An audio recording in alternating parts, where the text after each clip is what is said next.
성경 말씀은 에베소서 6장 4절입니다. 여러분 교재에 있습니다. 에베소 6장 4절. 올은 가정의 달이어서 지난 주일서부터 가정에 대해서 설교하고 있습니다. 지난 주일에는 자녀들이 부모님께 순종하고 부모님을 전심으로 공경해야 하는 것에 대해서 설교를 했습니다. 오늘과 다음 주는 부모가 우리의 자녀들을 하나님의 말씀으로 잘 양육하는 것에 대해서 설교를 하려고 합니다. 우리 에베소 6장 4절 다시 한번 읽겠습니다. 또 아비들아,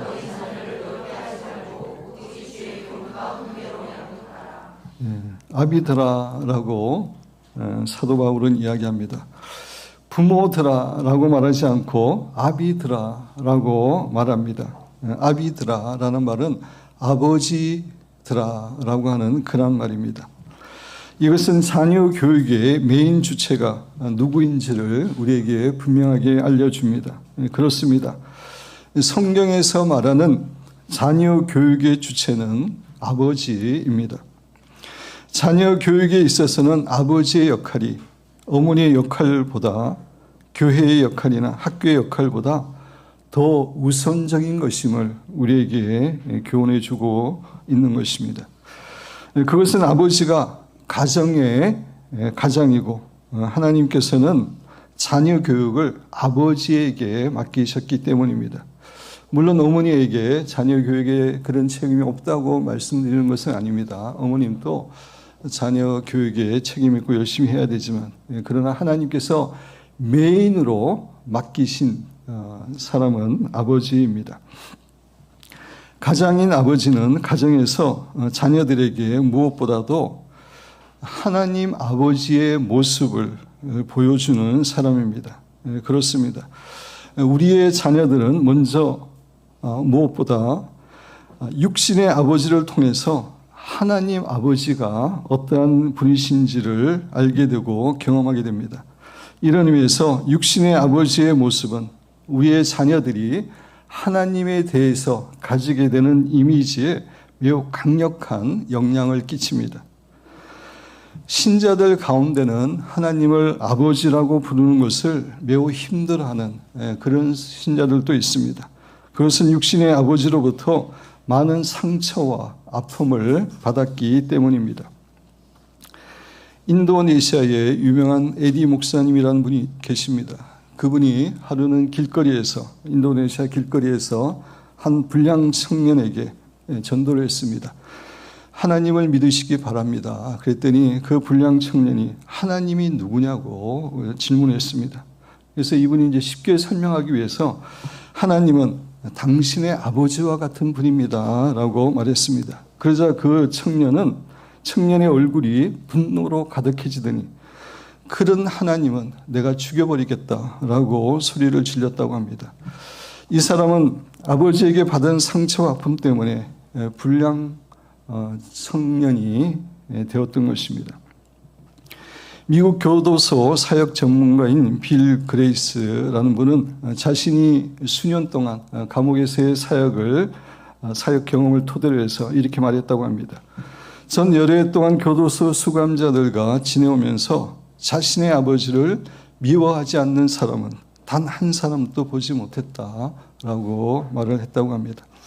아버지에게 여러 가지 상처를 받은 것들이 결국은 그런 범죄자가 되는데 많은 원인이 되었음을 교훈해 주는 것입니다. 성도 여러분, 가정에서의 아버지의 모습은 너무나 중요합니다.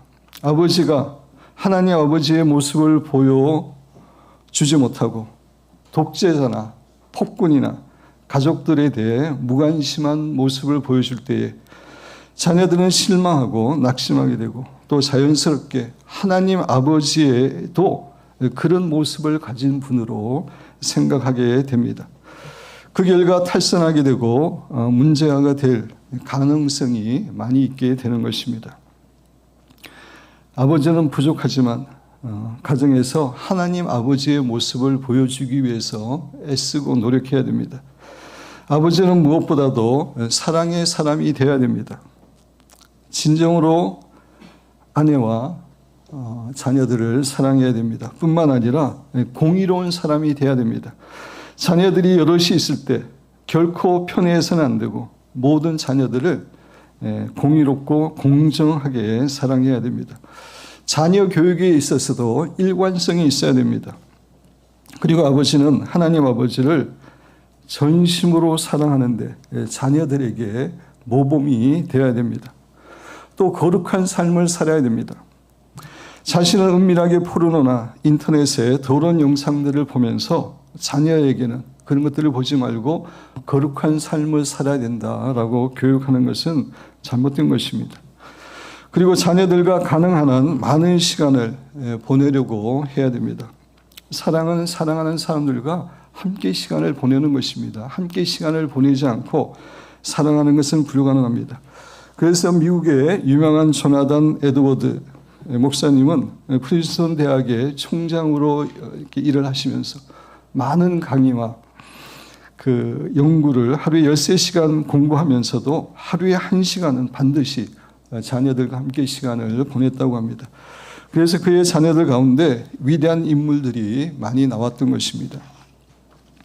사랑하는 아버지 여러분, 우리는 자녀들에게 하나님 아버지의 모습을 보여주도록 가정에서 세움을 받은 자들입니다. 이런 의미에서 아버지의 사명은, 역할은 너무나 엄중하고 막중합니다. 우리에게 부족한 것이 많지만 그래도 최선을 다해서 자녀들에게 하나님 아버지의 모습을 보여주기 위해 애쓰는 귀한 성도들이 되시기를 주님의 이름으로 축원드립니다. 또 아비들아 너희 자녀를 노엽게 하지 말고, 사도 바울은 아버지들에게 결코 자녀들을 노엽게 해서는 안 된다라고 권고합니다. 자녀를 노엽게 하지 않아야 한다라는 말의 의미는 자녀들이 원하는 대로 해주라. 그리고 자녀들은 결코 체벌해서는 안 된다. 이런 의미는 결코 아닙니다. 왜냐하면 성경은 자녀들이 원하는 대로 해주는 것은 자녀를 망하게 하는 길이고, 그리고 자녀의 장래를 위해서 필요할 때는 반드시 체벌을 해야 됨을 교훈하고 있기 때문입니다. 이 부분에 대해서는 조금 후에 제가 좀 더 자세히 말씀을 드리려고 합니다. 자녀를 노엽게 하지 말라는 의미를 제가 여러 가지로 이렇게 여러분 교재에 적어봤습니다. 첫째로 일관성 없는 교육 태도를 가져서는 안 된다는 것입니다. 부모의 교육 태도가 상황에 따라 바뀌면 자녀는 화가 나게 되는 것입니다. 동일한 행동을 했는데 어떤 때는 그냥 넘어가고 어떤 때는 심하게 꾸중하거나, 동일한 행동을 했는데 오빠는 봐주고 동생을 혼내는 것은 일관성이 없는 교육입니다. 부모의 이런 태도는 자녀를 화나게 합니다. 공의롭지 못하고 일관성이 없는 자녀 교육은 자녀들을 분노하게 만듭니다. 두 번째, 부모가 자녀에게 교육한 대로 살지 않는 것도 자녀를 화나게 하는 것입니다. 자녀에게 정직하게 살라고 이야기하면서 부모 자신들은 세금을 속이거나 다른 사람을 속이는 언행을 하면은 그것은 자녀를 화나게 하는 것입니다. 아울러 그런 내용은 자녀들에게 부모의 권위가 땅에 떨어지게 하는 그런 행위인 것입니다. 세 번째, 부모가 자신의 감정에 못 이겨서 자녀에게 상처가 되는 심한 말을 하거나 폭력을 사용하는 것도 자녀들을 화나게 하는 것입니다. 차분하게 이성적으로 그렇게 교육하지 않고 화난다고 감정에 사로잡혀서 그렇게 심한 말을 하거나 폭력을 쓰는 게 자녀들을 화나게 하는 것입니다. 그리고 이런 행동을 했을 때 부모가 진정으로 자녀에게 사과를 하고 용서를 빌어야 되는데 그거를 하지 않는 것도 자녀들을 이렇게 화가 나게 하는 것입니다. 우리가 실수로 또 부족해서 자녀들에게 실수를 했을 때는 반드시 자녀들에게 우리의 잘못을 인정하고 사과를 구해야 됩니다. 네 번째, 자신의 자녀를 자기의 소유물로 생각하여 부모의 마음대로 하려고 하고 자신들의 자녀들의 의견을 무시하고 독재하는 것도 자녀를 화나게 만드는 것입니다. 우리에게 있는 모든 것은 하나님의 것입니다. 우리는 청지기입니다.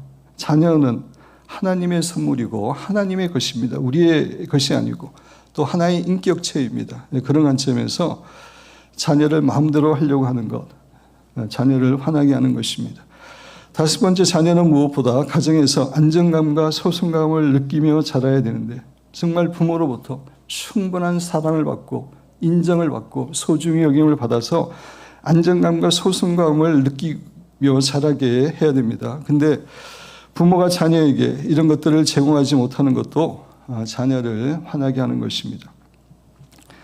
자녀 앞에서 부부가 심하게 서로 비난하며 부부싸움을 하는 것도 자녀를 화나게 하는 것입니다. 어린 자녀들에게 부모는 절대적인 존재들입니다. 근데 그 절대적인 그 존재들이 앞에서 심하게 싸우고 또 때로는 자녀 앞에서 배우자를 욕하고 그럴 때에 자녀들은 절망하고 마음이 무너질 수밖에 없습니다. 결코 부부싸움을 해야 된다면 자녀를 떠나서 이렇게 해야 됩니다. 자신의 어린 시절의 이야기를 하면서 시대에 맞지 않는 교훈을 하는 것입니다. 내가 너만 했을 때에는 그런 일을 생각하지도 못했다. 이런 식의 자기 어렸을 때의 이야기, 시대에 맞지 않는 얘기인데 그런 얘기를 하면서 교훈하는 것입니다. 미국의 어떤 목사님이 이제 동네를 이렇게 산책하는데 조그마한 그 아이들이 뚱 둘러가지고 가운데 고양이를 놓고 서로 이제 이야기를 합니다. 우리 중에서 가장 거짓말을 잘하는 애가 이 고양이를 가져가자. 그렇게 이제 이야기를 하면서 이렇게 거짓말을 하고 있었습니다. 그래서 목사님이 그 모습을 보고 이제 구중을 합니다. 거짓말이 얼마나 나쁜 것인지 한참 설교를 한 다음에 내가 너희처럼 어렸을 때는 한 번도 거짓말을 한 적이 없다라고 이야기하니까 그 꼬마들 가운데 제일 어린 애가 우리가 졌다. 이 고양이를 목사님께 드리자라고 이야기했다고 합니다. 어린 시대의 얘기, 그런, 그 시대에 맞지 않는 얘기를 해서는 안 됩니다. 여덟 번째, 부모 자신도 잘 못하는 것을 자녀에게 하기를 원하는 것도 자녀를 화나게 하는 것입니다. 자기는 성경도 잘 안 읽으면서 부모에게 성경 읽으라 그러고 자기도 공부 별로 안 하고 책 안 읽고 TV 보면서 그렇게 자녀들에게 요구하면 자녀가 화가 나는 겁니다. 부모의 이런 잘못된 태도들은 자녀들의 마음속에 분노가 생기게 하고 자녀들의 마음에 상처를 줍니다. 그것이 이제 발전하게 되면은 결국 자녀의 탈선으로 이어지게 되는 것입니다. 그래서 사도 바울은 자녀를 양육할 때 결코 자녀를 노엽게 해서는 안 된다라고 교훈하는 것입니다. 사도 바울은 계속해서 아버지에게 오직 주의 교훈과 훈계로 양육하라라고 이야기합니다. 여기서 주의 교훈과 훈계라고 하는 것은 결국은 하나님의 말씀을 의미하는 겁니다. 사도 바울은 우리의 자녀들을 양육하되 반드시 하나님의 말씀을 가지고 양육해야 됨을 교훈해 줍니다. 안타깝게도 요사이 크리스찬 부모를 포함해서 많은 사람들이 오늘날의 교육 철학이나 교육 원리에 의해서 자녀들을 교육하려고 합니다.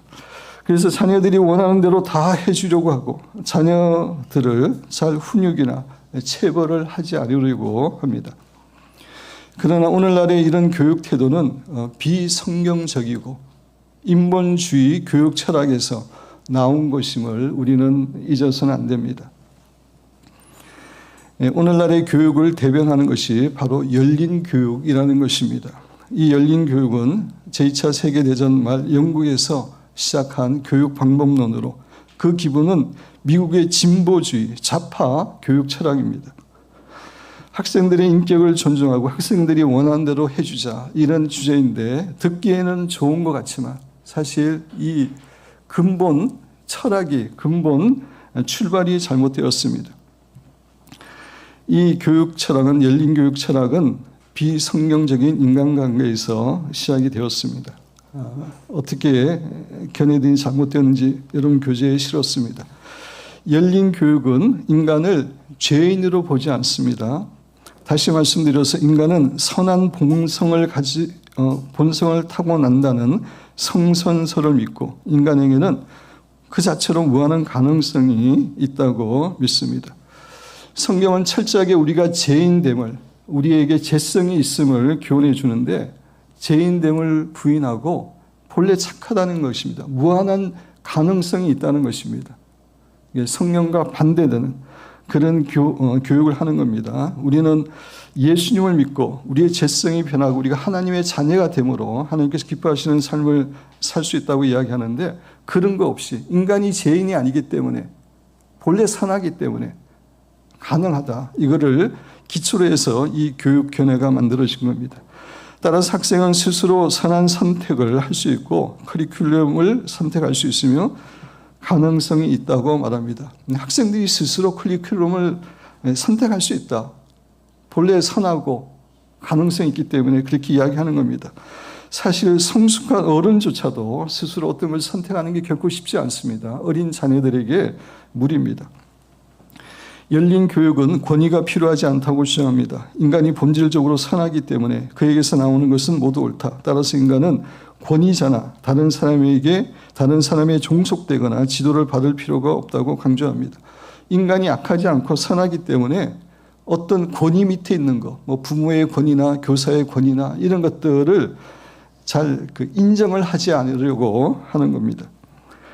사실 권위라고 하는 것은 너무나 중요하죠. 권위라고 하는 것은 건물의 기둥과 같은 것입니다. 권위가 무너지면 가정이 무너지고 교회가 무너지고 학교가 무너지고 모든 게 다 무너집니다. 나라가 무너집니다. 권위라는 것은 그렇게 중요한데 열린 교육에서는 권위를 배제시키려고 합니다. 권위주의는 나쁜 것이지만 권위는 필요한 것인데 모두 다 버리려고 합니다. 네 번째, 열린 교육은 표준 없는 교육을 강조합니다. 학생이 커리큘럼을 선택하고 교육을 이끌어가는 주체이기 때문에 교육의 결과를 또한 예측할 수 없다. 교육의 표준은 상황과 교육의 대상에 따라 바뀌어질 수 있다고 말합니다.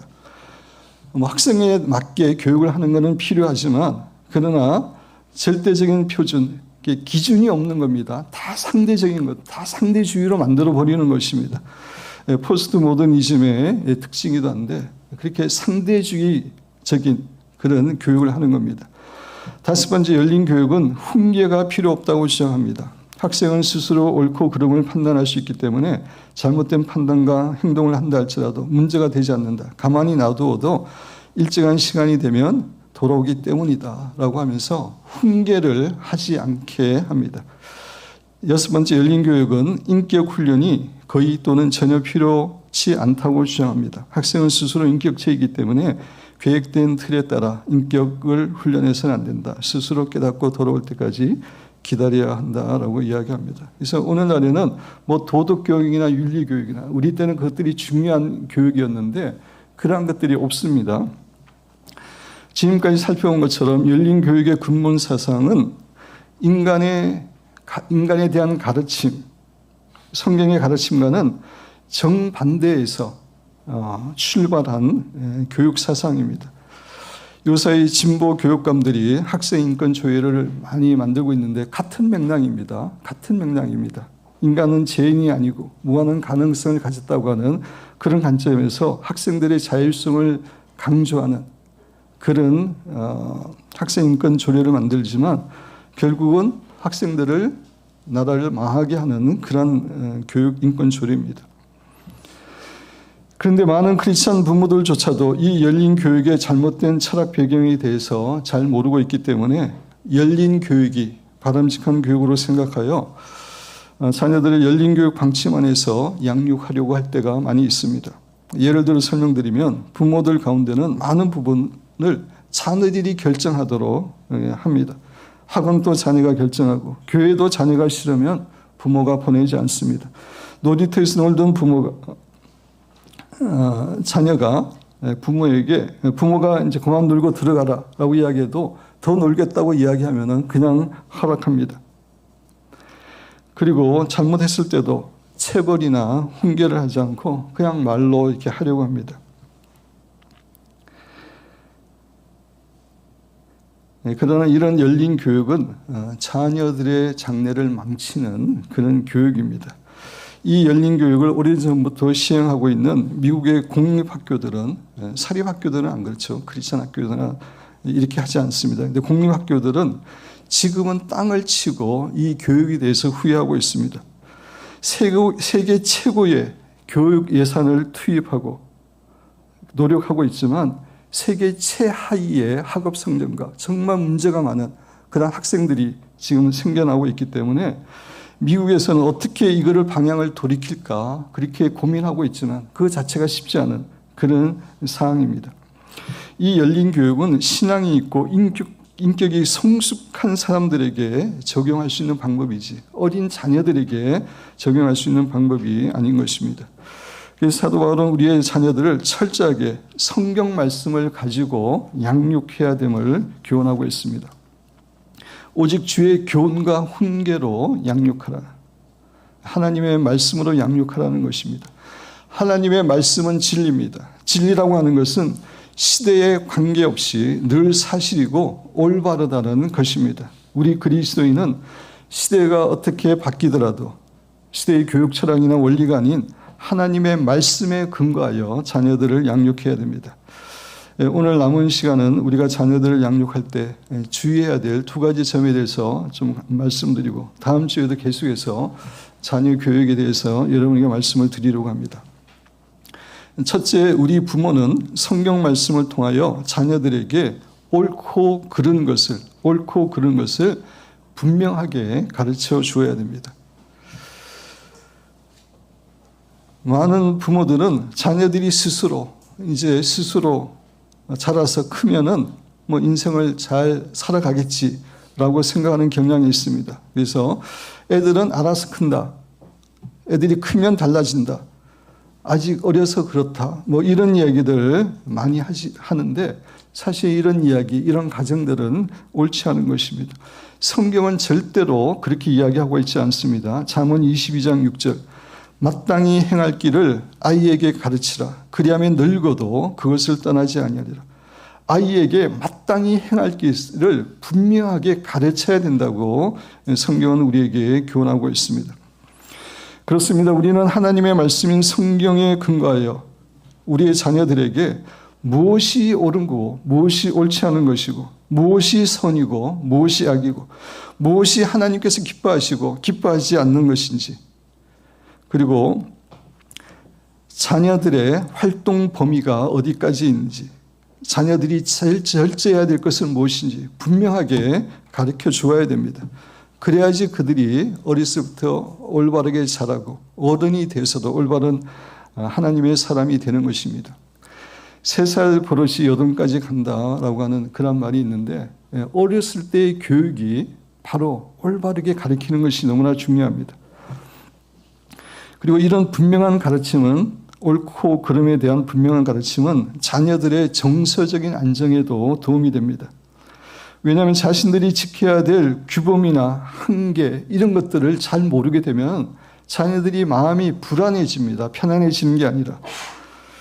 한 학교에서 운동장을 둘러싸고 있는 울타리를 철거했습니다.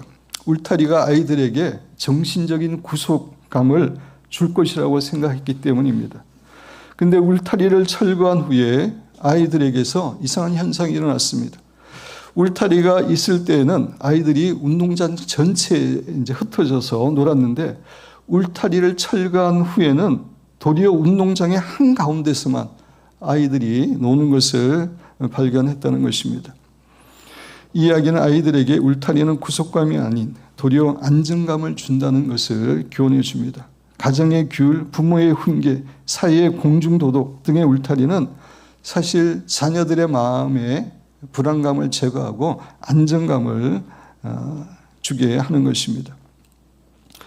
따라서 우리 신자는 우리의 자녀들이 열린 교육 사상이나 세상 사람들이 사는 대로 상대주의적이고 모호한 가치관을 갖고 살도록 방치해서는 안 되고, 우리의 자녀들에게 무엇이 옳고 그른지, 무엇이 선이고 악인지, 무엇이 하나님께서 기뻐하시고 하지 않는 것인지, 자신들의 활동 범위가 어디까지 있는지, 절제해야 될 것은 무엇인지 분명하게 가르쳐야 됩니다. 두 번째, 우리 부모는 모든 인간은 죄인이며 자녀들은 부모나 스승의 훈계, 필요하면 체벌을 포함하여 훈계를 반드시 받아야 하는 존재임을 확실하게 가르쳐 주어야 됩니다. 성경은 우리 인간이 철저한 죄인임을 교훈해 줍니다.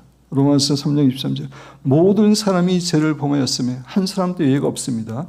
모든 사람이 죄를 범하였으며 하나님의 영광에 이르지 못하더니 로마서 3장 10절 기록된 바 의인은 없나니 하나도 없으며 한 사람도 의인은 없습니다. 로마서 5장 12절 그러므로 한 사람으로 말미암아 아담으로 말미암아 죄가 세상에 들어오고 죄로 말미암아 사망이 왔나니 이와 같이 모든 사람이 죄를 지었으므로 사망이 모든 사람에게 이르느니라. 아담의 후손인 인류에게는 그 죄가 들어와 있고 그 죄성에 따라 죄를 짓게 됨을 이야기하고 있습니다. 우리의 자녀들이 아무리 어리다 할지라도 그들은 철저하게 죄의 부패성을 갖고 있는 존재라는 사실을 우리가 결코 잊어서는 안 됩니다. 예레미야 17장 9절 만물보다 거짓되고 심히 부패한 것은 마음이라 누가 능히 이를 알리오마나라고 했습니다. 정말 인간의 마음이 부패 있는데 우리의 어린 자녀들도 마찬가지입니다. 겉으로 어떨 때 볼 때는 천사처럼 보일 때도 있지만 그 속에 부패성이 있고 죄성이 있음을 우리는 잊어서는 안 됩니다. 그래서 성경은 우리의 어린 아이들이라 할지라도 이런 죄의 부패성을 갖고 있기 때문에 철저하게 훈계를 해야 됨을, 철저하게 징계를 해야 됨을 교훈하고 있습니다. 잠언 29장 17절 내 자식을 징계하라. 그리하면 그가 너를 편안하게 하겠고 또 내 마음에 기쁨을 내 자식을 징계하라고 이야기를 했습니다. 잠언 23장 13절 14절 아이를 훈계하지 아니하려고 하지 말라. 채찍으로 그를 때릴지라도 그가 죽지 아니하리라. 내가 그를 채찍으로 때리면 그의 영혼을 스올에서 구원하리라 라고 이야기하고 있습니다. 흔히 부모들은 자녀들에게 좋은 옷과 환경을 제공하는 것이 자녀를 가장 사랑하는 것이라고 생각하고 그런 것들을 해주기 위해서 열심히 노력합니다. 그러나 이런 것보다 더 중요한 것은 우리의 자녀들을 철저하게 훈계로, 말씀 가운데 훈계를 통해서 양육하는 것입니다. 훈계라는 것은 처벌하는 것과 다릅니다. 자녀들의 생각과 행동이 교정이 되고 인격이 성장하도록 꾸준하는 것입니다. 처벌은 과거에 초점을 맞추고 있는 반면에 훈계라고 하는 것은 미래의 변화에 초점을 맞추고 있는 것입니다. 우리는 우리 인간의 죄의 부패성을 인정하는 가운데 자녀들의 장래를 위해서, 자녀들을 정말 위해서 훈계를 해야 됩니다. 때로 매를 들더라도 올바른 것을 확실하게 가르쳐 주어야 됩니다. 그렇게 하지 않는 것은 자문해서 그 아이의 인생을 망치는 것임을 우리에게 분명히 교훈해 주고 있기 때문입니다. 구약 사무엘서를 보면은 제사장 엘리의 이야기가 나옵니다. 그의 두 아들 홈니와 비느하스는 제사장으로 일하고 있었는데 정말로 망나니와 같은 그런 사람들이었습니다. 제사와 제물을 드릴 때도 율법에 정해진 법이 있는데 그 법대로 하는 것이 아니라 자기들 마음대로 했습니다. 고기도 제사장이 먹을 고기는 따로 이렇게 부위가 정해져 있는데 자기가 원하는 맛있는 부위를 제멋대로 취했습니다. 뿐만 아니라 성막에서 일하는 여인들과 동침하는 죄를 범했습니다. 그럼에도 불구하고 엘리 제사장은 자신들의 자녀의 죄악에 대해서 알고도 그들을 결코 훈계하거나 책망하지 않았습니다. 그 결과 어떻게 되었습니까? 결국 그 젊은 두 아들은 한날에 죽임을 당하고 말았고 그 소식을 들은 엘리 제사장도 그날 죽고 말았습니다. 뿐만 아니라 그의 후손들도 영원히 노인이 되기 전에 다 죽게 될 것이라고 하는 하나님의 저주를 받게 된 것을 우리가 알고 있습니다. 사무엘상 2장 27절 34절에 보면 그들에게 내려지는 그런 저주에 대해서 나와 있습니다. 이렇게 자녀에 대한 징계나 교육의 실패는 자녀의 인생을 파멸케 하는 것입니다. 망하게 하는 것입니다. 그래서 마틴 루터는 매를 아끼면 아이를 망친다라고 분명하게 교훈하고 있습니다. 물론 훈계에 있어서는 체벌과 격려의 균형이 필요합니다. 여기에 지혜가 필요합니다. 그럼에도 불구하고 필요할 때는 자녀를 체벌하면서 훈계해야 됩니다. 그것이 자녀를 사랑하는 것이고 자녀를 살리는 것이기 때문입니다. 사랑하는 성도 여러분, 우리 부모들은, 특히 우리 아버지들은 자녀 교육에 대해서 책임을 지고 양육해야 됩니다. 왜냐하면 하나님께서 우리 아버지들에게, 부모에게 그 책임을, 역할을 맡기셨기 때문입니다. 우리는 오늘날의 비성경적인 교육 철학이나 이론에 근거하여 자녀들을 양육해서는 안 되고 하나님의 말씀인 성경에 근거하여 자녀를 양육해야 됩니다. 자녀들에게 옳고 그른 것에 대해서 명확하게 가르쳐야 되고, 또 필요한 경우에는 분명한 훈계를 통해서 자녀들을 양육해야 됩니다. 그렇게 할 때에 우리의 자녀들은 하나님께서 기뻐하시는 하나님의 사람으로 서게 될 것이고 하나님께 영광 돌리는 복된 자녀가 될 줄로 믿습니다. 이렇게 자녀들을 하나님의 말씀으로 지혜롭게 양육하시는 사랑하는 여러분과 제가 되기를 주님의 이름으로 축원드립니다.